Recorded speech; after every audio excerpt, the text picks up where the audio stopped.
Hello again, thank you for joining me for another video. So today is a video about lightworkers.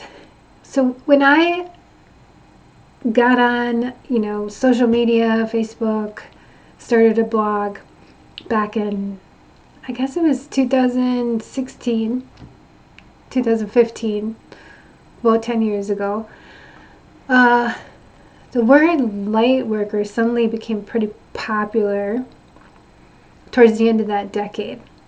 And it came with this as a response to a whole bunch of angst, to the sense of travesty that we were all kind of forced to wake up to. Because for a lot of people, being exposed to social media suddenly and other people's stories completely crumbled the ideals and ideology that have been propping up our society. Because we've been really geared towards the individual by their own hard work and will making it. And then when you hear people's real life stories and it's like one dumb luck thing, one mistake, knowing someone or being too close to someone who made a mistake, having the misfortune of parents who were overworked, overstressed, and in other ways unhealthy, all of these ways in which the environment that we're raised in dictates the choices we actually have in front of us. So rather than looking at people and acknowledging the choices that are literally in front of them, we make this assumption about the choices available to everyone. And then on top of that, apply a standard that people should be judged according to by. And so the long and short of it is that we've been judging people by a standard that is completely false to their life, to the reality of what it's like to live in America. And that caused a lot of cognitive dissonance all over the place. And so it feels like the lightworkers were a response to that, this idea like we're going to do something. We see, that we are divine beings, that we are able to imbue magic and spirit and force and prayers and hope and joy and all these positive attributes into the system. We'll uplift people, we'll carry them. But a whole bunch of things came with it very quickly. And the way it kind of seemed to me was that lightworkers got the hippie treatment. Like all of the same kind of hope that came out of those, the 60s, and that counterculture, that whole revolution of love that was alive during that time period kind of got revived here 10 years ago and quickly squashed. And largely what squashed it was that the term lightworker became a marketing tool. And the idea of lightworker became a business model. You were, if you were a lightworker, you were called to, and then there was a list of things that you were supposed to do and ways you were supposed to believe and sides you were supposed to pick.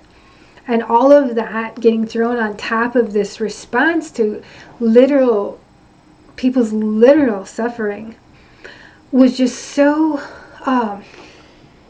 repugnant.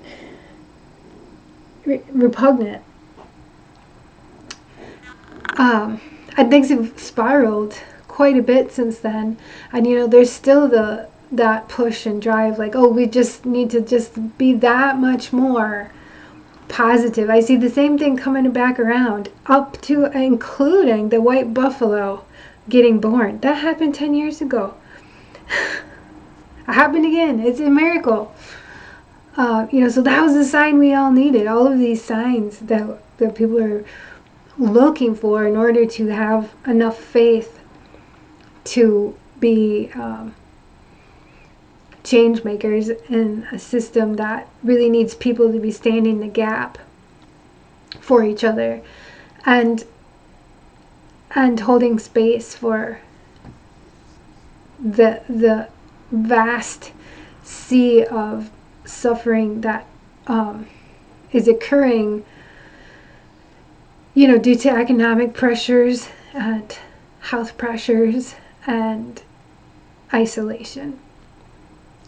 So it took like a bad situation, and everything's kind of gotten a little bit worse because of the added pressure of being forced into picking sides, and the cognitive dissonance from believing that everything was one way, and that just not being able to withstand the pressure of counterexamples.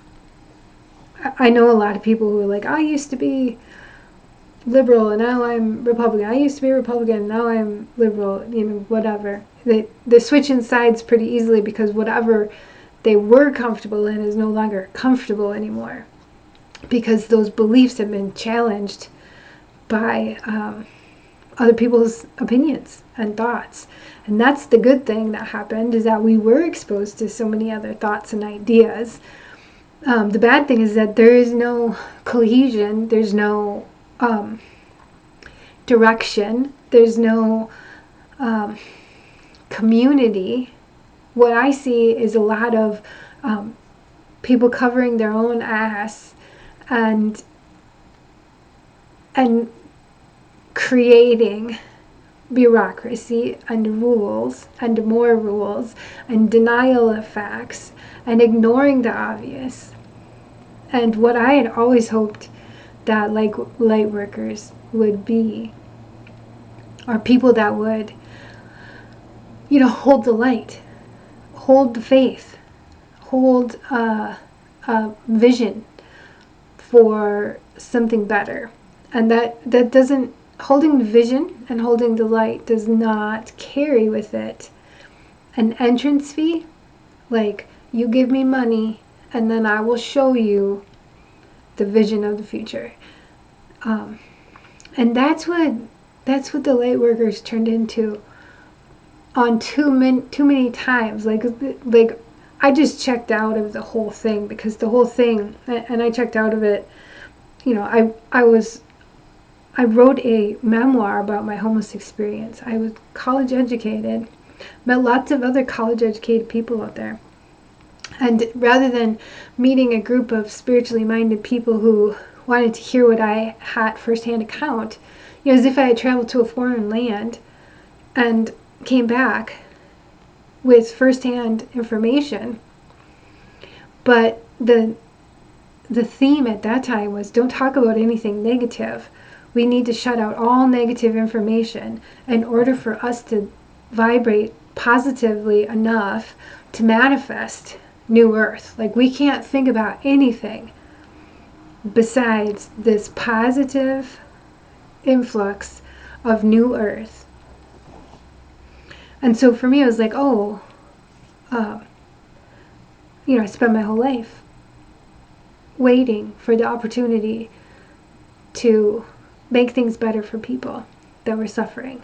Because where I come from, well, here, I'll tell you, you can go look.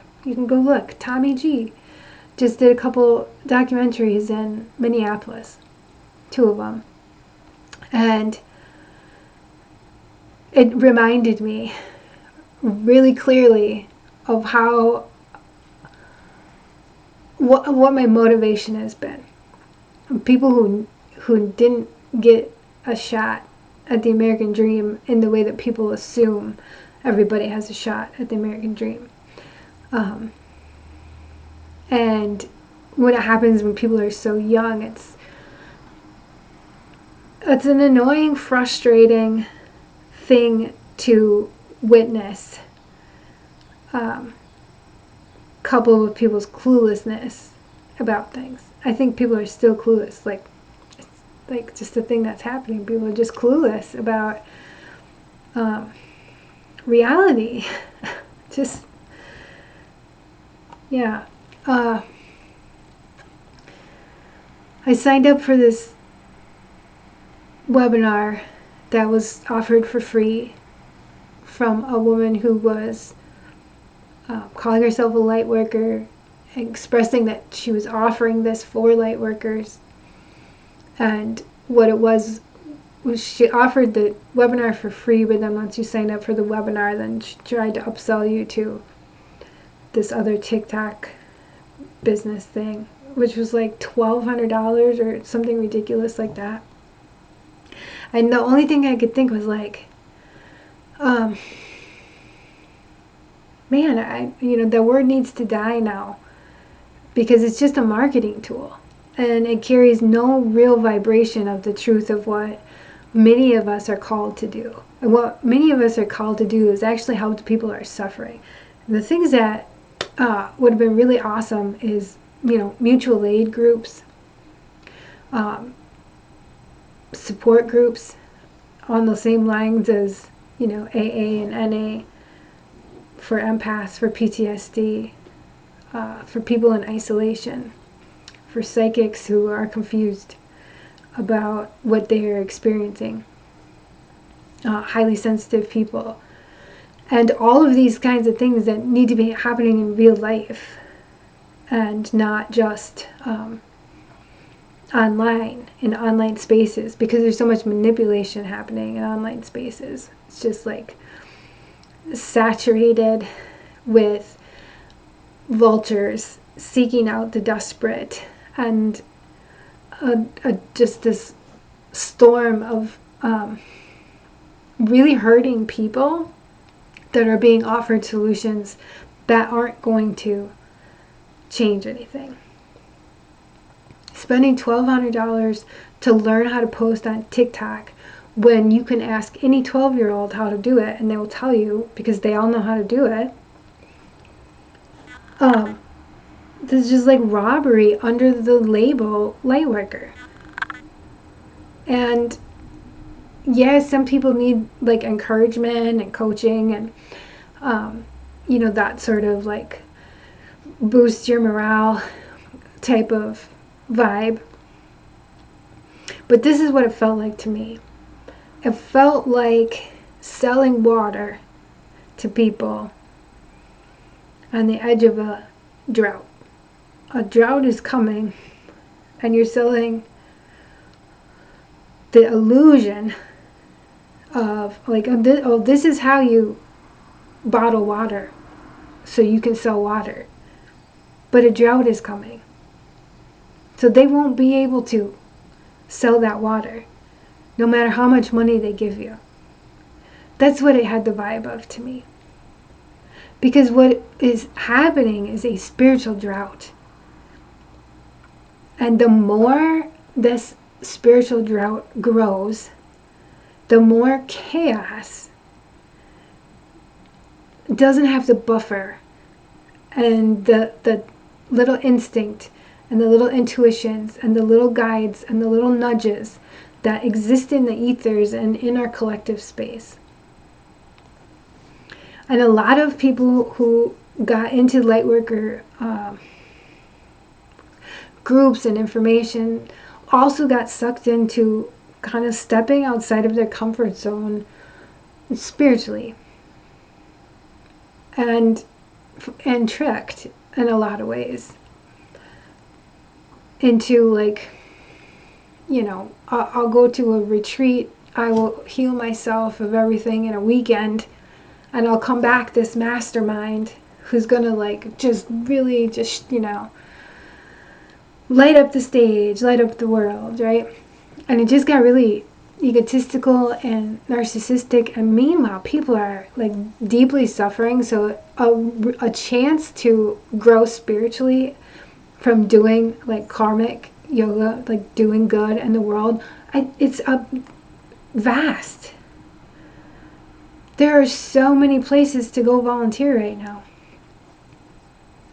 Like my town has a food bank, and it also has a weekly grocery distribution, and it also has Meals on Wheels to go to the old people that are shut-ins. It also has a clothing bank. It has a weekly, I think actually even twice a week, a meal at one of the churches for people. So like there's lots of places you could plug in to help people who are struggling, and then be a beacon of light in those places and joy and bring that positive vibe to it. The whole idea of cutting off anybody who's hurting is so weird. I cannot believe that people fell for that shit, man. It's wild. It's wild. I think people really want to do good and they don't know how to. And you should just go back to the basics. Basic stuff. Basic stuff to feed your soul again and to rebuild. Like, let's not go through a spiritual drought. Let's not let that happen. And the way that we avoid that from happening, besides the meditation and clearing out your own triggers, is a one-on-one kindness in the world. Take your little baggies for the homeless people with the socks and the wet wipes and the $5 bill, because you're not a cheap ass, and you hand it out. You know, you go sit at the soup line and ladle the food for the people. And, you know, pick up the garbage at the park or the beach. We've turned into a strange, nobody wants to take any responsibility for anybody else. And the way that this whole thing works is recognizing the expansion of your consciousness that includes everybody else. It includes all the trees, everything around you is included, part of your mind space, informing your body. And your body informs everything else. You're in relationship with it already. You've just cut yourself off from the knowledge of it. And being a beacon of light in that space where everything is acknowledged, the connections are acknowledged, it requires you to notice that people are suffering and figuring out what you can do to help it. And if you don't like to be around people, that's where you put your magic. Like, oh, the kids are having a hard time. You don't know what else to do? Pray. I pray that there is help for the kids in high school. I pray that there are help for the iPad generation. You know, you just ask for something bigger than yourself. You don't have to have all the answers. You know what I mean? And then you don't have to be self-centered in this, like, I have to be this perfect person so I can manifest this perfect life for myself and fuck everybody else. Right now, what we're living in is the mentality of fuck everybody else. Let me get mine, and who cares about everybody else? There's nothing unique about that. That's not New Earth. That's not New Age. There's nothing unique about that whatsoever.